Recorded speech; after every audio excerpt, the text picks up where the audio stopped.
A'udzubillahi minasyaitonirrajim. Bismillahirrahmanirrahim. Rabbi shrah li sadri wa yassir li amri wahlul 'uqdatam min lisani yafqahu qawli. Rabbi zidni ilma. Subhanaka la ilma lana illa ma 'allamtana innaka antal alimul hakim. Rabbi a'udzubika min hamazati syayatin wa a'udzubika rabbi ayyahdurun. Innahu min Sulaiman wa innahu bismillahirrahmanirrahim. Allahumma sholli ala Muhammad wa ala alihi Muhammad kama sholaita ala Ibrahim wa ala ali Ibrahim innaka Hamidum Majid. Assalamualaikum warahmatullahi wabarakatuh. Ma'asyiral muslimin dan muslimat rahimakumullah, di mana saja kamu berada, saya ingin menyampaikan ada bocoran informasi dari Allah untuk kita semuanya. Sudah lama Allah membocorkannya dalam suratnya 20, surat Toha, ayatnya 123. Allah berfirman, A'udzubillahi minasyaitonirrajim, Bismillahirrahmanirrahim. Yang artinya Allah berfirman, Dia menurunkan, mengatakan kepada Adam, Hawa, turunlah kamu ke bumi.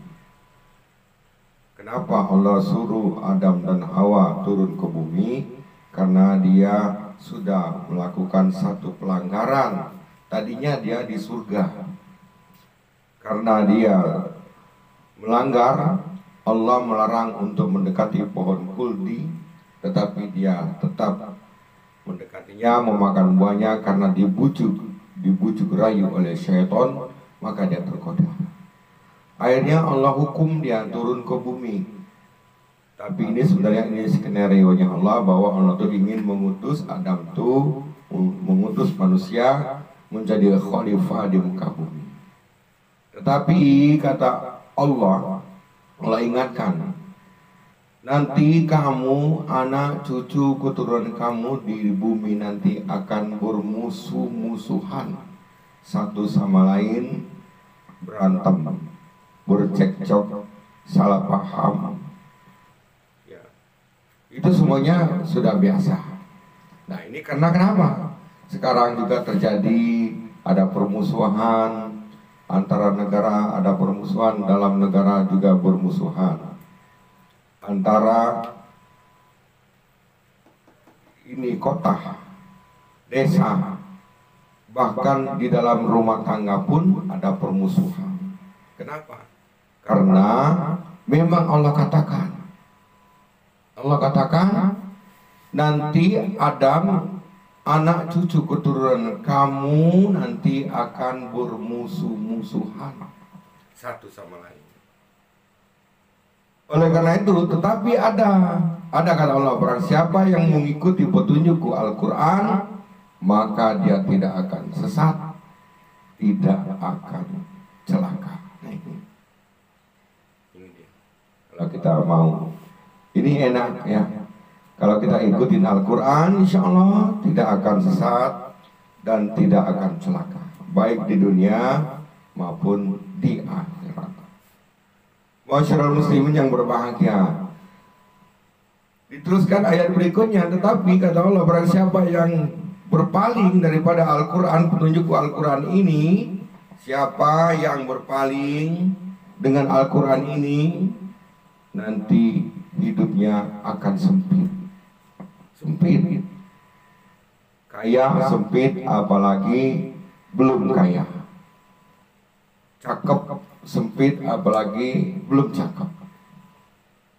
Sudah punya pekerjaan sempit, apalagi belum punya pekerjaan sempit. Semuanya itu sempit, serba sulit, susah.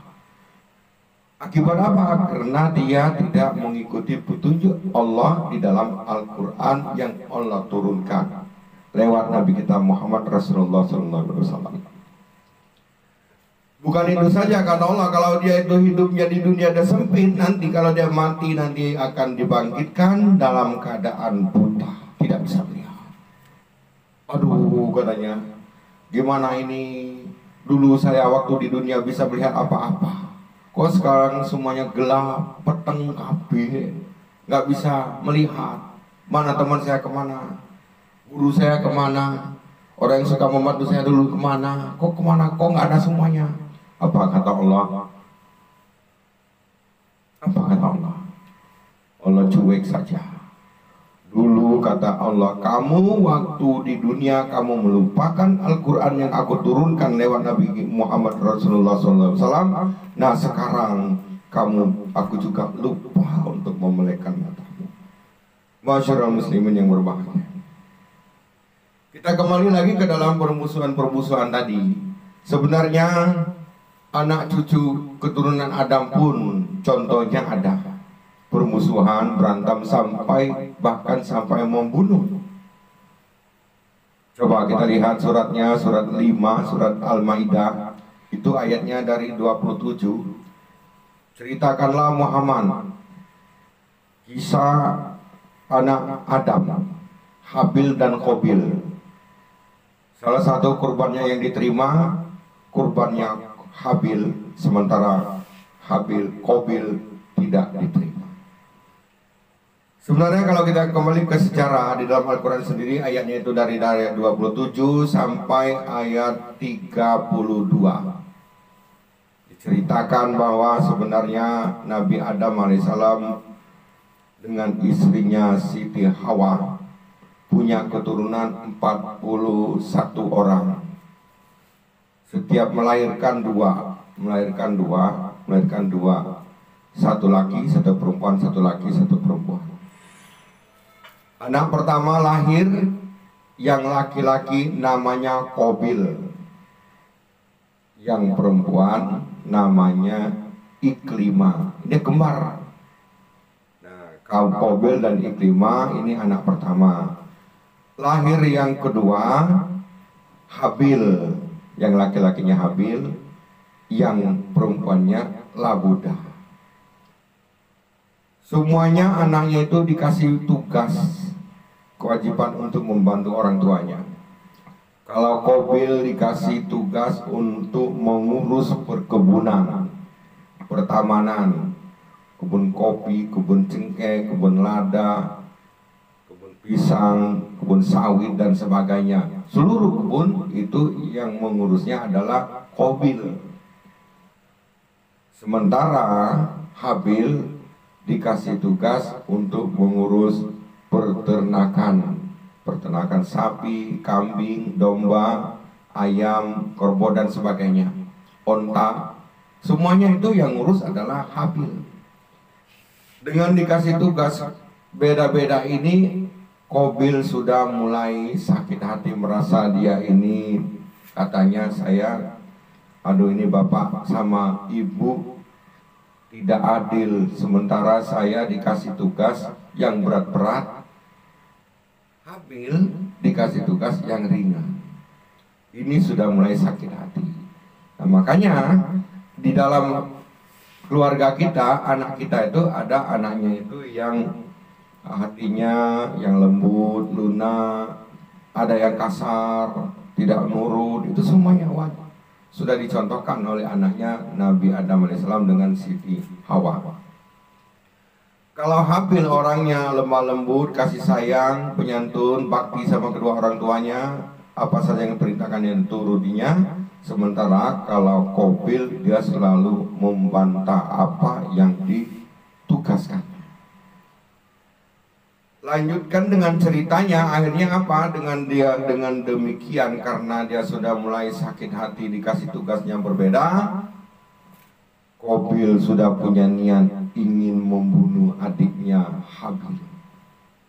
Nah ini, makanya jangan suka punya niat jahat, punya niat jelek. Kenapa? Karena apalagi kalau sudah diucapkan.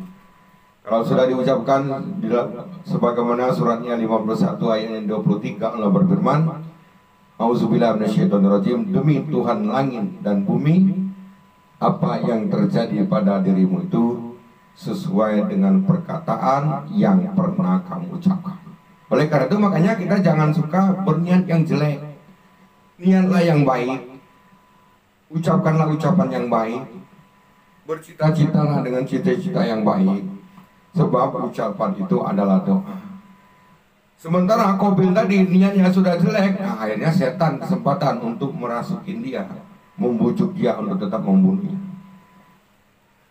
Pada satu hari Habil minta izin sama orang tuanya, ayah, katanya saya hari ini minta izin, mau kemana? Mau buru-buru. Buru apa? Buru-buru menjangan. Sudah lama saya pingin makan daging menjangan. Baik, diizinkan oleh bapaknya Nabi Adam alaihissalam. Satu hari itu dari pagi, siang sampai sore dia belum pulang. Sebenarnya waktu di hutan itu dia berburu udah ketemu dengan seekor kijang atau rusa. Dia sudah 99% ingin menombaknya, memanahnya itu. Kalau ditombak tinggal mengucapkan Bismillah, Allahu Akbar, kena. Tapi apa yang terjadi waktu dia mau melepas panahnya, anaknya si rusa tersebut datang ingin menyusu sama ibunya. Nggak tega. Habil nggak tega melepaskan panahnya, karena kalau dilepaskan nanti induknya rusa mati, kemana anaknya ini, kemana dia cari makan, kemana siapa temannya, siapa yang ngurusnya. Akhirnya nggak jadi ditembaknya. Oleh karena itu makanya berjalanlah waktu dari pagi, siang sampai sore. Karena dia nggak dapat buruannya itu, dia tertidurlah karena kelelahan, tidurlah di bawah pohon. Nah, apa bapaknya yang namanya Nabi Adam alaihissalam memerintahkan kepada anaknya yang tua namanya Qabil. Qabil katanya, adik kamu dari pagi belum pulang sampai sekarang. Coba kau susul, barangkali dia bagaimana, apa dia tertidur, apa dia tersesat di jalan, apa dia ada diganggu oleh binatang buas. Coba kau susul adik kamu itu. Baik ayah, katanya. Berangkatlah si Qabil ingin menyusul adiknya Habil. Tetapi niatnya jelek. Apa niatnya? Ini kesempatan saya untuk membunuhnya. Kesempatan saya untuk membunuhnya. Kesempatan saya untuk... Selalu di dalam hatinya berkata-kata seperti itu. Ketemulah dengan adiknya yang sedang tidur di bawah pohon tadi, langsung diambil batu, ditimpak kenlah kepalanya, sehingga matilah adiknya. Mati adiknya, dia kebingungan mau dibawa kemana. Kesana kemari ke hutan, keluar hutan ke kampung, dia gendong adiknya yang sudah menjadi mayat itu. Kebingungan. Sudah lama itu Allah utus burung gagak 2 ekor yang berantem. Burung gagak berantem 2 ekor. Yang satunya mati, yang satunya nges-nges tanah, sehingga yang mati dikuburkanlah. Nah inilah, kita ini sebenarnya banyak belajar sama binatang. Menguburkan itu kita belajar sama burung gagak. Setelah ini makanya Qabil dia kebingungan karena dia banyak dosa. Dosa membunuh. Membunuh itu dosanya berat. Bahkan kata Allah, kalau orang itu membunuh satu, makanya Allah turunkan di ayat berikutnya, ayat 32-nya, kata Allah, siapa yang membunuh satu orang, maka dosanya sama dengan membunuh orang seluruh dunia. Tetapi siapa yang menghidupkan seseorang, maka pahalanya sama dengan menghidupkan orang seluruh dunia. Mudah-mudahan dengan kisah cerita singkat ini dapat kita pahami, dapat kita hayati. Nanti kita sambung lagi di lain kesempatan. Lebih dan kurangnya mohon maaf. Wassalamualaikum warahmatullahi wabarakatuh.